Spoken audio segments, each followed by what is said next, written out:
I am Sally. Welcome to Nano Gardens, Sally's Wood.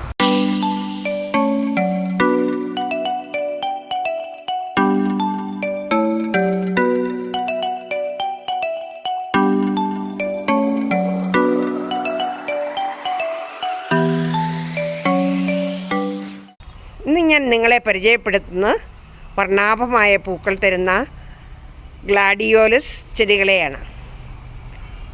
ഇത് കണ്ടോ, ഈ ചെടികളെ നോക്കൂ.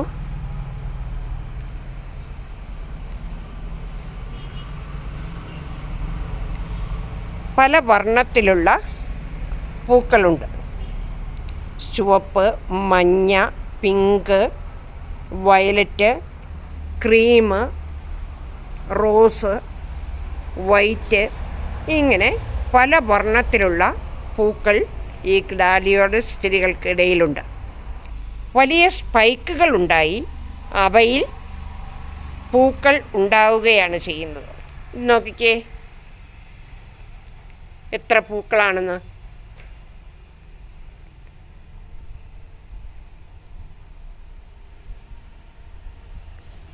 പത്ത് മുതൽ 15 പൂക്കൾ വരെയൊക്കെയാണ് ഒരു സ്പൈക്കിൽ ഉണ്ടാകുന്നത്.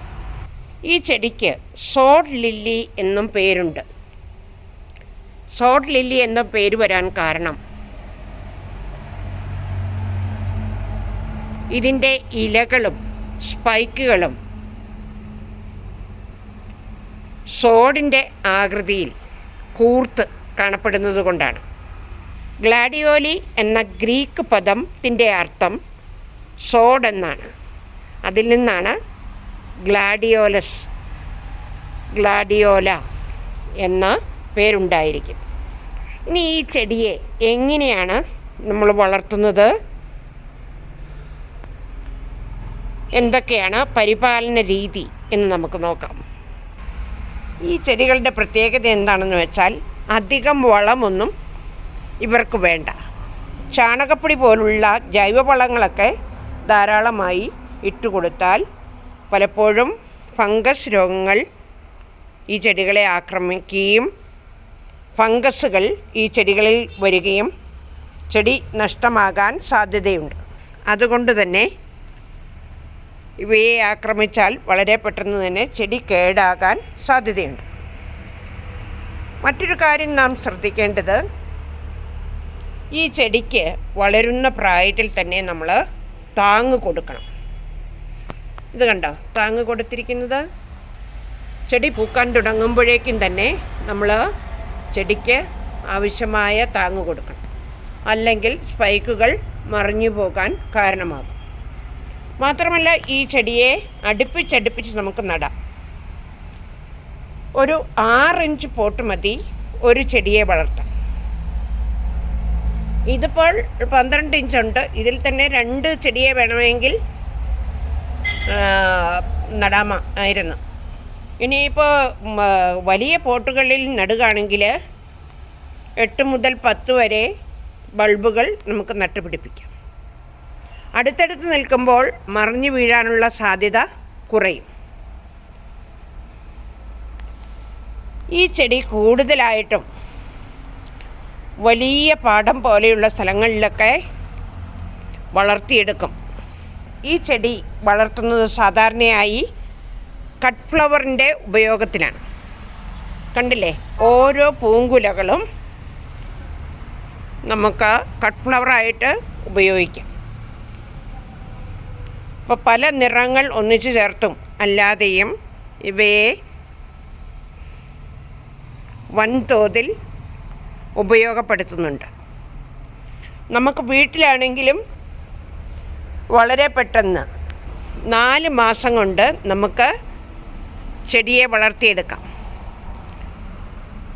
ഇതിൻ്റെ കോംസ് നട്ട് ഒരാഴ്ച അല്ലെങ്കിൽ 1.5 ആഴ്ച ആകുമ്പോഴേക്കും അത് മുളച്ചു പൊന്തും. ഈ മുളച്ചു പൊന്തിയ ചെടി ഒരു 4 ആഴ്ച ആകുമ്പോഴേക്കും, 1 മാസം ആകുമ്പോഴേക്കും നമ്മൾ നല്ലവണ്ണം വളം കൊടുക്കണം. നല്ലവണ്ണം വളം കൊടുക്കുമ്പോൾ ചെടി നല്ല തഴച്ചു വളരും. ധാരാളം ഓലകൾ, ഇത് കണ്ടില്ലേ, നല്ല ശക്തമായിട്ടുള്ള ഓലകളുണ്ടാവും.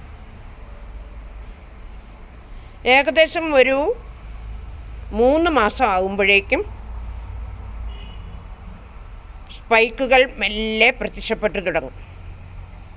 വീണ്ടും ഒരു 10-20 ദിവസം കഴിയുമ്പോഴേക്കും ഈ സ്പൈക്കുകളിൽ നിന്ന് പൂക്കൾ പൊട്ടി വളരുവാൻ തുടങ്ങും. 10-25 ദിവസം ഇതിൻ്റെ പൂങ്കുല നിൽക്കുന്നതാണ്. അപ്പോൾ ഈ വർണ്ണഭംഗിയുള്ള ഈ പൂക്കളെ ആരും ഇഷ്ടപ്പെടും. ലൈറ്റ് കളർ മുതൽ ഡാർക്ക് കളർ വരെ ധാരാളം നിറങ്ങൾ നമുക്ക് ഈ ചെടിയിൽ കിട്ടുന്നുണ്ട്. നോക്കിക്കേ, ഈ 2 ഷെയ്ഡ് കൂടിയത്. ഇതിൽ പാറി വരുന്ന തേനീച്ചയും നമുക്കവിടെ കാണാവുന്നതാണ്. അപ്പോൾ വളർത്താൻ വളരെ എളുപ്പം. ഒരു 4 മാസത്തിനിടയിൽ നമുക്ക് ധാരാളം പൂക്കൾ ലഭിക്കുന്ന ചെടി എന്ന പ്രത്യേകതയും ഇതിനുണ്ട്. കടുത്ത നിറങ്ങളുടെ ഇടയിൽ വൈറ്റ് വന്നപ്പോൾ നല്ല ഭംഗിയില്ലേ? അപ്പോൾ താങ്ങ് കൊടുക്കാൻ മറന്നു പോകരുത്, സ്പൈക്കുകൾ വീണു പോകും. ഇനി ഇതിൻ്റെ സൂര്യപ്രകാശത്തെക്കുറിച്ച് നമുക്ക് നോക്കാം. നല്ല സൂര്യപ്രകാശം ഇഷ്ടപ്പെടുന്ന ചെടിയാണ്.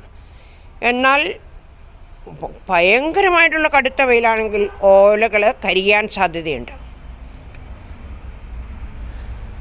അപ്പോൾ രാവിലത്തെ വെയിലൊക്കെ നല്ല ഇഷ്ടമാണ്, നല്ല വളർച്ചയും ഉണ്ടാകും.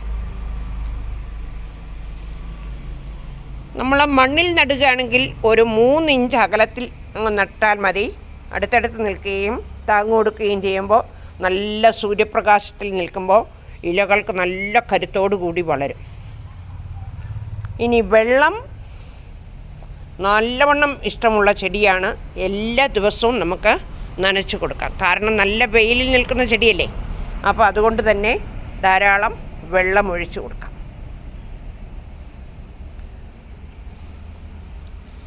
ഇനി ഇതിനു വേണ്ടി തിരഞ്ഞെടുക്കേണ്ട പോട്ടിംഗ് മിക്സ് നമ്മുടെ സാധാരണ മണ്ണ്, മണൽ, ഒരല്പം എല്ലുപൊടി,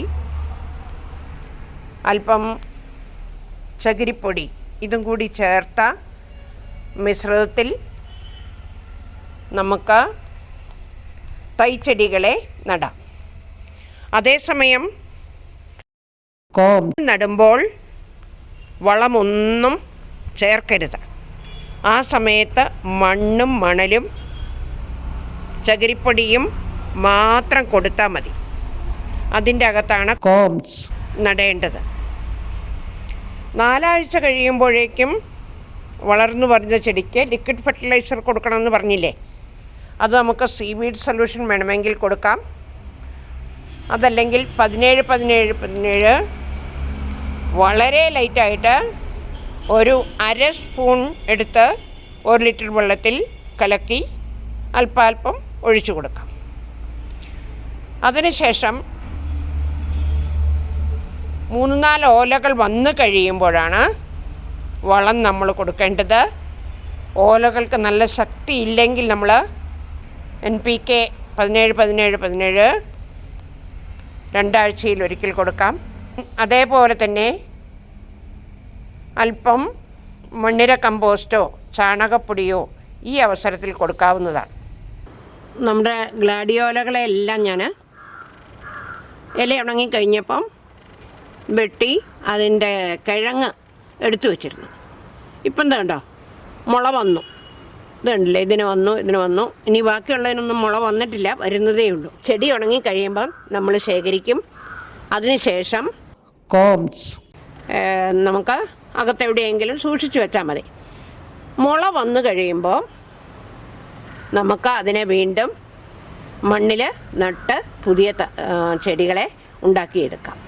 നമ്മുടെ ചെടിയുടെ ചോട്ടിൽ നിന്ന് നമുക്ക് കോംസ് ശേഖരിച്ച് സൂക്ഷിച്ചു വെച്ച് അവയെ നട്ട് പരിപാലിക്കാൻ സാധിക്കും.